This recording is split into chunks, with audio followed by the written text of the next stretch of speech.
Hello നമസ്കാരം.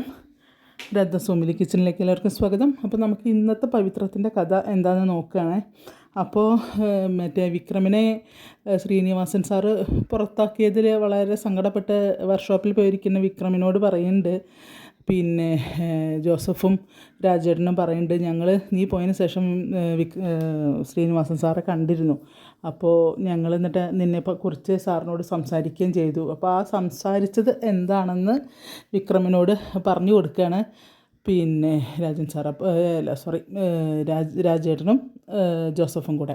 അപ്പോൾ അവർ പോയി അങ്ങനെ പറയുമ്പോൾ പറയും, എന്താ നിങ്ങൾ വന്നു വയ്ക്കുകയാണ്. അപ്പോൾ പറയും, എന്നാലും വിക്രമിനെ എങ്ങനെ പെട്ടെന്ന് പറഞ്ഞേക്കേണ്ടിയിരുന്നില്ല, അവന് ഒരുപാട് വിഷമമായിട്ടാണ് പോയത് എന്ന് പറയും. അപ്പോൾ പറയും, അവന് വിഷമമില്ലാതിരിക്കാൻ വേണ്ടിയിട്ടാണ് ഞാൻ പറഞ്ഞത്. കാരണം എൻ്റെ അച്ഛൻ എന്നെ ശപിച്ചതുപോലെ അവൻ്റെ അച്ഛൻ അവനെ ശപിക്കരുത്. അവന് നല്ലതിന് വേണ്ടിയിട്ട് മാത്രമാണ് ഞാൻ ചെയ്തത്. ഞാനൊരിക്കലും അവനെ കൈവടിയില്ല. അവൻ എൻ്റെ കൂടെ തന്നെ ഉണ്ടാവും എപ്പോഴും. ഇപ്പോൾ പിന്നെ അവനൊരു മാറ്റം ആയിക്കോട്ടെ എന്ന് വിചാരിച്ചിട്ടാണ് ഞാൻ അങ്ങനെ പറഞ്ഞത് എന്നൊക്കെ അങ്ങനെ പറയണം. അതുകൊണ്ട് ഒരിക്കലും ഞാൻ അവനെ എൻ്റെ കൂടെ തന്നെ നിർത്തും. ഞാനൊരിക്കലും അവനെ കൈവടിയില്ല എന്നൊക്കെ വിക്രമിനോട് ഇങ്ങനെ പറയാണ്. അപ്പോൾ വിക്രമിനോടല്ല, ഇവരോട് രാജേട്ടനോടും ജോസഫിനോടും കൂടെ പറയുകയാണ് കേട്ടോ. അപ്പോൾ പറയും, അതുകൊണ്ട് ഇപ്പം ഇത്തിരി വിഷമം തോന്നിയാലും അവന് സന്തോഷിക്കാനുള്ള വകയൊക്കെ ഉണ്ടാവും എന്നൊക്കെ, ഞാൻ ഒരിക്കലും അവനെ ഇങ്ങനെ കൈവിടിയാണ്ട് എൻ്റെ കൂടെ തന്നെ കൊണ്ട് നടക്കും എന്നൊക്കെ അങ്ങനെ പറയും. അപ്പോൾ തല്ലിനും കൊല്ലിനും ഒന്നും വിളിക്കാണ്ട് അവൻ നല്ലൊരാളായിട്ട് തന്നെ ജീവിക്കണം എന്ന് തന്നെയാണ് എല്ലാവരുടെയും ആഗ്രഹം എന്നൊക്കെ പറയും. അപ്പോൾ മൂപ്പര് ആരെയും ഞാൻ നിർബന്ധിച്ചൊന്നും ചെയ്യിക്കുന്നില്ല എന്ന് ആദ്യം പറയുന്നുണ്ടല്ലോ. അപ്പോൾ അങ്ങനെ അതാണ് സംഭവം എന്നൊക്കെ പറഞ്ഞ് വിക്രമിനോട് പറഞ്ഞു കൊടുക്കുകയാണ് കേട്ടോ. അപ്പോൾ വിക്രം പിന്നെ പറയും, അല്ലെങ്കിലും ഇനിയിപ്പോൾ ശ്രീനി സാർ അങ്ങോട്ട് പോകണ്ടെന്ന് പറഞ്ഞാലും ഞാൻ പോവുകയൊക്കെ ചെയ്യുമെന്ന് പറയും. അങ്ങനെ തന്നെ നീ ചെയ്യേണ്ടത്. നീ ഇപ്പോൾ ശ്രീനി സാർ അങ്ങനെ പറഞ്ഞാലും പോവാതിരിക്കരുത്. നീ എല്ലാ കാര്യങ്ങൾക്കും സാധാരണ എന്നും പോകണ പോലെ പോകണം. കാരണം പോയിട്ടില്ല, നീ ശ്രീനി സാറിനെ വിട്ടു പോയി എന്ന് പറഞ്ഞു കഴിഞ്ഞാൽ ഇപ്പോൾ മാളത്തിൽ ഒളിച്ചവരൊക്കെ പുറത്ത് വരും. അത് നിനക്ക് ഭയങ്കര ബുദ്ധിമുട്ടുണ്ടാക്കുന്ന കാര്യമാണ് വിക്രം. അതുകൊണ്ട് നിങ്ങൾ തമ്മിൽ അകന്നു എന്നുള്ളൊരു ഇത് ചർച്ച പുറത്ത് എവിടെ ഉണ്ടാവാൻ പാടില്ല. അപ്പോൾ ഉണ്ടായി കഴിഞ്ഞ് കഴിഞ്ഞാൽ പിന്നെ നിൻ്റെ കാര്യം കഷ്ടമാണ്. കാരണം പിന്നെ നിന്നെ ഇപ്പോൾ ഇരിക്കുന്നവരൊന്നും വെറുതെ ഇരിക്കില്ല, നിന്നെ എങ്ങനെയെങ്കിലും തകർക്കാനേ നോക്കുള്ളൂ എന്നൊക്കെ അങ്ങനെ പറയും. അപ്പോൾ അവൻ പറയും, അല്ലെങ്കിൽ ഇപ്പോൾ ഇതൊക്കെ ഞാൻ എത്രയൊക്കെ കാര്യമാക്കിയുള്ളൂ, ഞാൻ പോവും ശ്രീനി സാറിനെ. കാരണം എനിക്ക് ആരെക്കാളും കൂടുതൽ ഒരു ഇതുള്ളത് സാറിനോട് മാത്രമാണ്. സാറിനെ വിട്ടുള്ള ഒരു ജീവിതം എനിക്കില്ല എന്നൊക്കെ അങ്ങനെ വിക്രം പറയാണ്.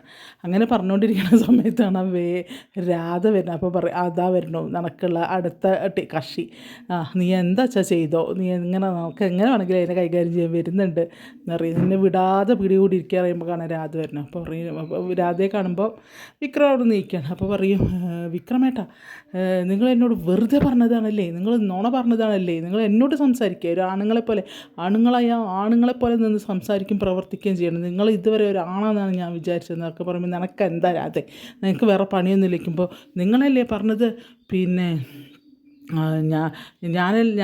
ഞാനും പിന്നെ അല്ലാണ്ട് ഒരു പെണ്ണും നിങ്ങളുടെ ജീവിതത്തിലാണ്. നിങ്ങളല്ലേ എന്നിട്ട് വീട്ടിൽ കൊണ്ടുപോകണു, അവിടുത്തെ അമ്പലത്തിൽ പിന്നെ താലി കെട്ടണു, മാല ഇടണു, അതുപോലെ അവളെയും കൊണ്ട് അവിടെ ഇവിടെയൊക്കെ കറങ്ങി നടക്കണു. ഇതൊക്കെ നിങ്ങളല്ലേ ചെയ്യുന്നത്. എന്നിട്ട് നിങ്ങളെന്താ എന്നോട് പറയേണ്ടതെന്ന് അറിയും. നിങ്ങൾ ഇതൊക്കെ ചെയ്യുമ്പോൾ എന്തുകൊണ്ട് എന്നോട് പറഞ്ഞില്ല എന്നറിയാം. അപ്പോൾ ഞാൻ പറയുന്നതിനെക്കാട്ടിലും കൂടുതൽ വിവരങ്ങൾ നിനക്ക് എൻ്റെ വീട്ടിൽ നിന്ന് ചോർത്തി തരാൻ ആളുണ്ടല്ലോ, പിന്നെ എനിക്കെന്താ അതിൻ്റെ ആവശ്യം നിന്നോട് പറയേണ്ട ആവശ്യം എന്നൊക്കെ പറയും. അതിൽ പിന്നെ അപ്പോൾ കുറേ പറയുമ്പോൾ മറ്റേ ഈ രാധേനെ ഒഴിവാക്കാൻ വേണ്ടിയിട്ട് രാധയുടെ അമ്മ ഒരു പ്രാവശ്യം വിക്രമിനെ കണ്ടിരുന്നു. അത് നമ്മൾ കാണുന്നില്ല. അപ്പോൾ അത് ആലോചിക്കുകയാണ് എങ്ങനെയെങ്കിലും അവളെ.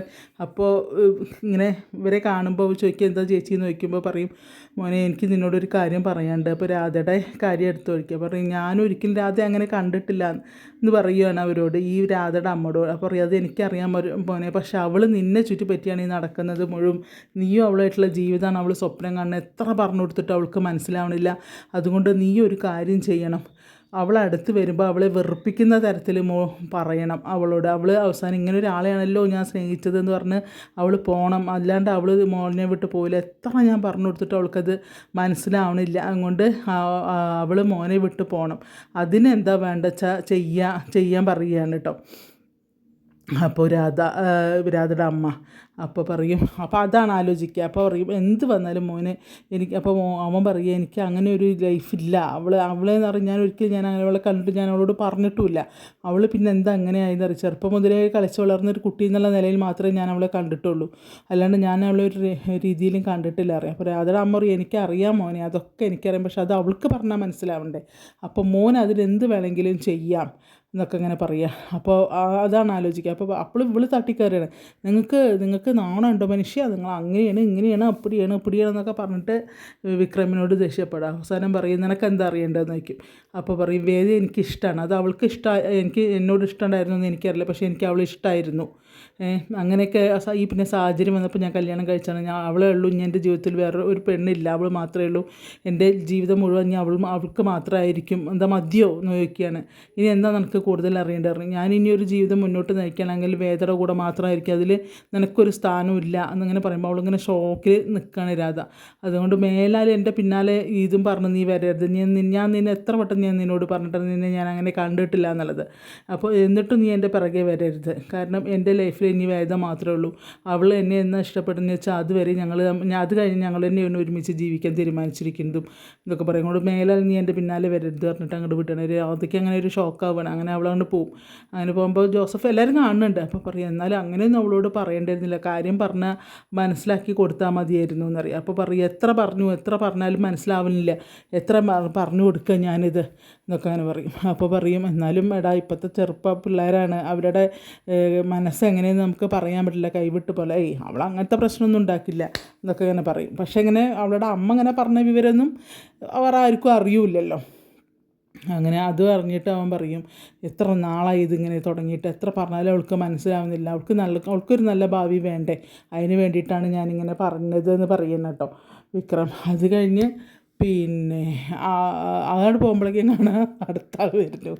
വേദ കയ്യിലൊരു സഞ്ചിയൊക്കെ തൂക്കിയറും. അപ്പോൾ പറയും കാലിലെ മുള്ള് പറിച്ച് കളഞ്ഞപ്പോഴേക്കും മുള്ളാണി കയറി എന്ന് പറഞ്ഞ പോലത്തെ അവസ്ഥയതേ വരുന്നത് എൻ്റെ അടുത്ത ആൾ എന്ന് പറഞ്ഞിട്ട് രാജൻ പറയണം, ജോസഫ് പറയണം വരുന്നുണ്ട് അറിയാം. അപ്പോൾ അങ്ങനെ നോക്കുമ്പോൾ വേദ കാണാൻ അങ്ങനെ പാട്ടൊക്കെ പാടി ഇങ്ങനെ കയ്യിലൊരു സഞ്ചിയൊക്കെ തൂക്കിയിട്ട് ഇങ്ങനെ വരുന്നു. അപ്പോൾ പറയും ഇതെന്താ മോളേന്ന് വയ്ക്കും. അപ്പോൾ പറയും ഇത് സമയം 1 മണിയായി, ഇത് നിങ്ങൾക്ക് നിങ്ങളുടെ വർക്ക്ഷോപ്പിൽ ലഞ്ച് ടൈമൊന്നും ഇല്ലേ എന്ന് ചോദിക്കുക. അപ്പോൾ രാജേട്ടൻ ഉണ്ട് ഞങ്ങൾ പോകാൻ നിൽക്കണം അറിയാം.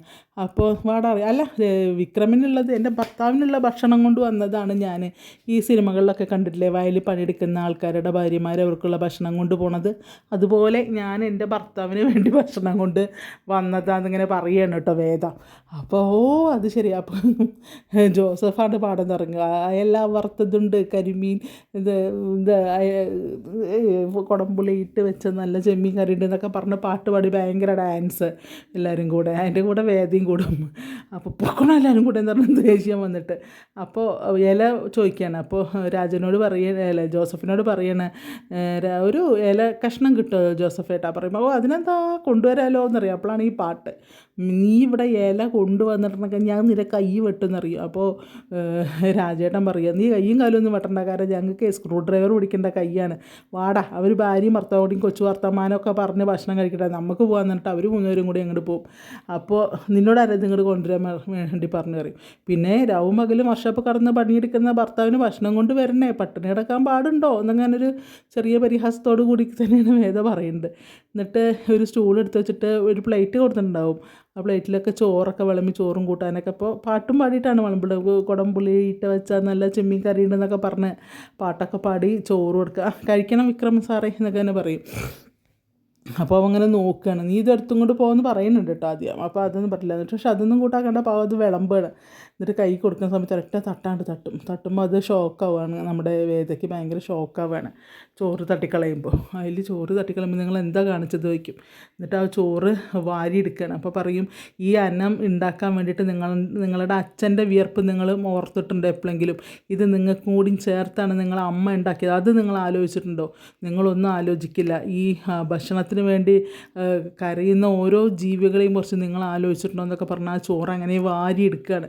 വാരിയെടുത്തിട്ട് പറയുകയാണ് ഈ എന്താണ് ഈ മറ്റേ വേസ്റ്റ് ബാസ്ക്കറ്റ് ഡസ്റ്റ്ബിന്നിലൊക്കെ ഭക്ഷണത്തിന് വേണ്ടി പരതുന്ന കുഞ്ഞുങ്ങളും മറ്റ് പട്ടികളും മൃഗങ്ങളൊക്കെ അടികൂടണം നിങ്ങൾ കണ്ടിട്ടുണ്ടോ? നിങ്ങൾക്ക് കാണില്ല, നിങ്ങൾ കാട്ടി ഈ അഹമ്മദിക്ക് ദൈവം നിങ്ങളോട് ചോദിക്കും എന്നൊക്കെ അങ്ങനെ പറഞ്ഞ് ഭയങ്കര ഇമോഷണലായിട്ട് നമ്മുടെ വേദ പറയാണ്. അപ്പോൾ അബദ്ധം പറ്റിയ പോലെ അവന് തട്ടും ചെയ്തു. അപ്പോൾ അബദ്ധം പറ്റിയ പോലെ വേണം. അപ്പോൾ പറയും ഈ ഭക്ഷണം ഒരു അന്നം നിങ്ങൾ കഴിക്കുമ്പോൾ അത് നിങ്ങൾ ആലോചിക്കണം, ഈ എന്താണ് ഞാൻ ചെയ്തത് നിങ്ങൾ ആലോചിക്കണം എന്ന്. അപ്പോൾ പറയും നിങ്ങളും കൂടെ കഴിക്കട്ടെ എന്ന് പറഞ്ഞിട്ടല്ലേ എൻ്റെ കയ്യിൽ തന്നു വിട്ടത്, എന്നിട്ട് നിങ്ങൾ എന്താ ചെയ്തു പറയും. അപ്പോൾ അതങ്ങനെ തിരിച്ച് ആ തൂക്കുപാത്രത്തിൽ തന്നെ ചോറ് കൊണ്ടുപോയ തൂക്കുപാത്രത്തിലേക്ക് ആക്കുമ്പോൾ എന്തിനാ അത് അതിൽ തന്നെ ആക്കണം വയ്ക്കും വേദോട്. അതിന് തിരിച്ചെന്തിനാ ആ വേസ്റ്റ് നിലത്തുനിന്നൊക്കെ വാരിയെടുക്കുകയാണ് നമ്മുടെ വേദ. എന്നിട്ട് പറയും അപ്പോൾ തിരിച്ച് ഈ തൂക്കുപാത്രത്തിൽ തന്നെ ഇടുമ്പോൾ ചോദിക്കണം അതിൽ തന്നെ എന്തിനാ ആക്കണം വയ്ക്കേണ്ട വിക്രം. അപ്പോൾ പറയും നിങ്ങൾക്കാണ് ഈ ആഹാരത്തിന് വിലയില്ലാത്തത്, നമ്മുടെ വീടിൻ്റെ അടുക്കളപ്പുറത്ത് വരുന്ന പൂച്ചയ്ക്കും പട്ടിക്കും ഈ ചോറ് ആവശ്യമുണ്ട്, അത് ഞാൻ അവർക്ക് കൊണ്ടുപോയി കൊടുക്കും. നിങ്ങൾ ഇനി ആലോചിക്കണം, ഉരുള്ള ചോറിനുമ്പോൾ നിങ്ങൾ ഈ തട്ടിക്കളഞ്ഞ ചോറിൻ്റെ വില നിങ്ങൾക്ക് മനസ്സിലാവണം എന്നൊക്കെ അങ്ങനെ പറയാണ്. എന്നിട്ട് അങ്ങനെ നമ്മുടെ വേദ ആ ചോറ് അതിലിട്ടിട്ട് പോരുകയാണ് അവിടെ നിന്ന് കേട്ടോ. പിന്നെ ആകെ എല്ലാം കൂടെ കാരണം അത് വന്നു പോയി ആ ദേഷ്യവും ഒക്കെപ്പാടെ കൂടിക്കുഴഞ്ഞൊരു വല്ലാത്തൊരു ഇതിലാണ് ഇത് ചെയ്യുന്നത്. അപ്പോൾ വേദ ചെല്ലുമ്പോൾ തന്നെ ഇവരൊക്കെ പറയുന്നുണ്ട്, പിന്നെ ഇവിടെ എന്താ വെടിയും പുകയും ഒക്കെയാണല്ലോ, എന്ത് പറ്റി, ആകെപ്പാടൊരു യുദ്ധാന്തരീക്ഷമാണെന്നൊക്കെ പറഞ്ഞിട്ടാണ് വേദ ചെല്ലുന്നത്. അപ്പോൾ പറയും പിന്നെ ഞാനിങ്ങോട്ട് വരുമ്പോൾ വിക്രം രാധ എന്ന് പറഞ്ഞിട്ടൊരു വണ്ടി അങ്ങോട്ട് പോകുന്നുണ്ട്, ഓട്ടോറിക്ഷ, മോളെ കണ്ടോ എന്ന് ചോദിക്കും. അപ്പോൾ ജോസഫ് ഏട്ടൻ പറയും എന്നെ കണ്ടിട്ടില്ല. പിന്നെ അപ്പോൾ നന്നായി കാണാഞ്ഞത്, കാരണം കണ്ടെണ്ണം ഇടിച്ചിട്ടിട്ടേ പോകണ്ടായിരുന്നുള്ളൂ പറയും. അപ്പോൾ നമ്മുടെ അനിയൻകുട്ടൻ പറയും എന്നാലും സൂക്ഷിക്കണം കേട്ടോ, കാരണം എവിടെയെങ്കിലും വെച്ച് കണ്ടു കഴിഞ്ഞാൽ ചിലപ്പോൾ കയറി ഇടിക്കേണ്ടാവും എന്നൊക്കെ പറയും. എന്നൊക്കെ പറയും. അതൊക്കെയാണ് അവരുടെ തമാശ നർമ്മ സംഭാഷണങ്ങളാണ് ആദ്യം പറയുന്നത്. അതിന് ശേഷമാണ് പിന്നെ ഈ ബാക്കിയുള്ള സംഭവ വികാസങ്ങളൊക്കെ ആവുന്നത്. അങ്ങനെ വേദ വിഷമത്തോടു കൂടി അങ്ങനെ പോരുകയാണ്. പിന്നെ കാണുന്നത് നമ്മുടെ നന്ദിനിയാണ് തെക്കോട്ടും വടക്കോട്ടും നടക്കണു, ആകെപ്പാട്ട ഭ്രാന്ത് പിടിച്ച് വല്ല നഗവല്ലി ചെയ്യും പോലെ മുടിയൊക്കെ അഴിച്ചിട്ടിട്ട് അങ്ങോട്ടും ഇങ്ങോട്ടും നോക്കുക. അപ്പോൾ നമ്മളെ വിനായകൻ വന്ന് മെല്ലെ വന്ന് എത്തി നോക്കണം, എന്തോ അപ്പോൾ ഇത് സംഭവം, ഇവൾക്കെന്താ ഭ്രാന്തായോ തലയ്ക്ക്, ഇവളെന്താ എന്നൊക്കെ പറയുന്നുണ്ട്. എന്ത് പറ്റിയാലും ചൊല്ലും. അപ്പോൾ പറയും നന്ദിനി എന്ന് വിളിക്കും. അപ്പോൾ വാതിലടക്കിയാണ് നന്ദിനി എന്ന് വിളിച്ചത്. അപ്പോൾ പറയുക, അപ്പോൾ എന്താ എന്ന് നോക്കിയപ്പോൾ കേക്ക് എന്നറിയും. അപ്പോൾ തിന്നാൻ കേക്കും കൊണ്ട് വന്നതാണ്, പിന്നെയും ഭാര്യയും ഭർത്താവ് ഒളിച്ചിരുന്ന് തിന്നാൻ വേണ്ടിയിട്ട്. അപ്പോൾ ആ കയ്യിലെ കേക്ക് എന്ന് പറഞ്ഞിട്ട് അങ്ങോട്ട് തട്ടി കളഞ്ഞിട്ടറിയും ഞാൻ പറയുന്നുണ്ട് നിങ്ങൾ കേക്ക് എന്നറിയും. അപ്പോൾ പറയും നിനക്കിത് എന്താ നന്ദിനി എന്നറിയും. അപ്പോൾ പറയും എനിക്ക് എന്താണ് എന്നെ ദേഷ്യം പിടിപ്പിക്കാൻ വേണ്ടിയിട്ടല്ല അവളിവിടെ വന്നത് എന്നറിയും. അപ്പോൾ ആര്, വേദ അല്ലാതാരാ എന്നറിയും. അപ്പോൾ വിനായകൻ ഇങ്ങനെ നോക്കുകയാണേ. അപ്പോൾ പറയും ഞാനിവിടെ പിന്നെ അമ്മയ്ക്ക് എന്നോടുള്ള ആ ഒരു സമീപനം മാറിയത് അവൾ വന്നിട്ടല്ലേ, അച്ഛൻ ഇന്നലെ നമ്മൾ രണ്ടുപേരെയും ചീത്ത പറഞ്ഞത് അവൾ കാരണമല്ലേ, നമ്മൾ രഹസ്യമാക്കി വെച്ചതൊക്കെ പരസ്യമാക്കിയത് അവളല്ലേ പറയും. അപ്പം ഇങ്ങനെ കാരണം വേദിയനോടുള്ള ദേഷ്യമാണത്. അപ്പോൾ പറയും നമുക്ക് കുതിരവട്ടത്തേക്ക് പോകണോ പൂങ്കളയ്ക്ക് പോകണോ അറിയാം, എന്തിന് നോക്കും. അല്ല നിങ്ങൾക്ക് ഞാൻ കാര്യമായിട്ട് പറയുമ്പോൾ നിങ്ങൾ എന്താ ടൂർ പോണ കാര്യം പറയാ, ഇങ്ങനൊരു മനുഷ്യന്നറിയും. അപ്പോൾ വിനായകൻ പറയും ഇതിപ്പോൾ 1ാം സ്റ്റേജാണോ 2ാം സ്റ്റേജാണോ നോക്കി. അപ്പോൾ എന്ത് നോക്കി. അപ്പോഴും അല്ല ഒരാളോടുള്ള ദേഷ്യം വരുമ്പോൾ അവരെ പ്രാകുന്നത് ഇതൊക്കെ അങ്ങനെ ഓരോ സ്റ്റെപ്പ് പറയും. ഇത് 1ാം സ്റ്റേജ്. പിന്നെ നിനക്ക് പിന്നെ അവരെ എങ്ങനെ തകർക്കണം എന്ന് ആലോചിച്ചിരിക്കുന്നത് 2ാം സ്റ്റേജ്. പിന്നെ പ്രാന്തെടുത്ത പോലെ വീടിൻ്റെ ചുറ്റുപാടും ഓടുന്നത് 3ാം സ്റ്റേജ് ഇതൊക്കെ ഇങ്ങനെ പറയും. അപ്പോൾ പറയും എന്താ നിങ്ങൾ ഈ പറയേണ്ടതെന്ന് പറയും. അപ്പോൾ പ്രാന്തിൻ്റെ ലക്ഷണത്തിൻ്റെ കാര്യമാണ് ഈ ചങ്ങാതി പറയുന്നത്. ഇവക്കാണെങ്കിൽ അത് മനസ്സിലാവണില്ല. അപ്പോൾ പറയും അവളെ എന്നെ നശിപ്പിക്കാൻ വേണ്ടി ഇവിടെ വന്നതാണ്. കാരണം വേദനയുള്ള ദേഷ്യവും വൈരാഗ്യവും എല്ലാം കൂടിക്കുഴഞ്ഞ് അവൾക്ക് ശരിക്കും ഒരു തരം ഭ്രാന്താവസ്ഥയെ കൂടെ കടന്നു പോയിക്കൊണ്ട് തന്നെയാണ് നന്ദിനി. കാരണം വേദ പറയുകയും ചെയ്തിട്ടുണ്ടായിരുന്നു, ഞാൻ വിക്രമിനെ എൻ്റെ കൈ ചുരുട്ടി പിടിക്കും, ഞാൻ നടക്കാൻ പറയുമ്പോൾ നടപ്പിക്കും, ഓടാൻ പറയുമ്പോൾ ഓടിപ്പിക്കും, എല്ലാം ഞാൻ വിക്രമിനെയും കൊണ്ട് ഞാൻ ചെയ്യിപ്പിക്കും എന്ന് വേദ കുട്ടി തമാശയായിട്ട് പറയുന്നതാണ്. പക്ഷേ ഇവക്കതൊക്കെ കൂടെ അങ്ങോട്ട് ആലോചിച്ച് ഭ്രാന്തായിട്ടേ. അപ്പോൾ ഇനിയിപ്പോൾ ഞങ്ങളുടെ സ്ഥാനം പോയി അവളിവിടെ കയറുമോ എന്നുള്ളൊരു ഭയം. അതൊക്കെയാണ് അവൾക്ക് ഈ ഒരു വല്ലാത്ത കണ്ടീഷനിലെത്തിയപ്പോൾ ഒരു കുഞ്ഞിക്കാലും കൂടി കാണുന്നതിൻ്റെ മുന്നേ എൻ്റെ ഭാര്യയ്ക്ക് ഭ്രാന്തായല്ലോ എന്നൊക്കെയാണ് വിനായകൻ പറയുന്നത് കേട്ടോ. അങ്ങനെ അവിടുന്ന് അപ്പോൾ ഇവളിങ്ങനെ എന്താ നിൽക്കുക ഭ്രാന്തോ എന്നുള്ളതിൽ ഇങ്ങനെ നിൽക്കുകയാണ്. അപ്പോൾ അങ്ങനെ ഇന്നത്തെ ഇത് സങ്കടവും സന്തോഷവും ഒക്കെ കൂടെ കലർന്നിട്ടുള്ള ഒരു പവിത്രം, കുറച്ച് ചിരിക്കാനുള്ളതൊക്കെ ഉണ്ട്, ഒക്കെ പാടെ കലർന്നിട്ടുള്ളൊരു എപ്പിസോഡാണ് ഇന്നത്തെ എപ്പിസോഡ് പവിത്രം. അതുകൊണ്ട് ആരും മിസ് ചെയ്യാണ്ട് കാണുക. അതുപോലെ എല്ലാവർക്കും നല്ലൊരു ദിവസം ആശംസിക്കുന്നു. ഞാൻ സ്ഥലത്തിപ്പോൾ ഒന്ന് വൈകിയിടാൻ സ്ഥലത്തുണ്ടായിരുന്നില്ല, അമ്പലത്തിൽ പോയിട്ട് വന്നതേ ഉള്ളൂ. അതുകൊണ്ട് നിങ്ങളെല്ലാവരും മിസ് ചെയ്യാണ്ട് കേൾക്കുക, സീരിയൽ കാണുക, അതുപോലെ എൻ്റെ കഥ കേൾക്കുക. എന്നിട്ട് നിങ്ങൾക്ക് ഇഷ്ടപ്പെടുകയാണെങ്കിൽ ഒന്ന് സബ്സ്ക്രൈബ് ചെയ്യാത്തവരാണെങ്കിൽ ഒന്ന് സബ്സ്ക്രൈബ് ചെയ്തിട്ട് ആ ബെല്ലൈക്കണൊക്കെ അമർത്തി ഒരു ലൈക്കൊക്കെ തന്ന് പ്രോത്സാഹിപ്പിക്കുക, സപ്പോർട്ട് ചെയ്യുക. ഓക്കെ, എല്ലാവർക്കും നല്ലൊരു ദിവസം ആശംസിക്കുന്നു. നിർത്തുന്നു. Thank you.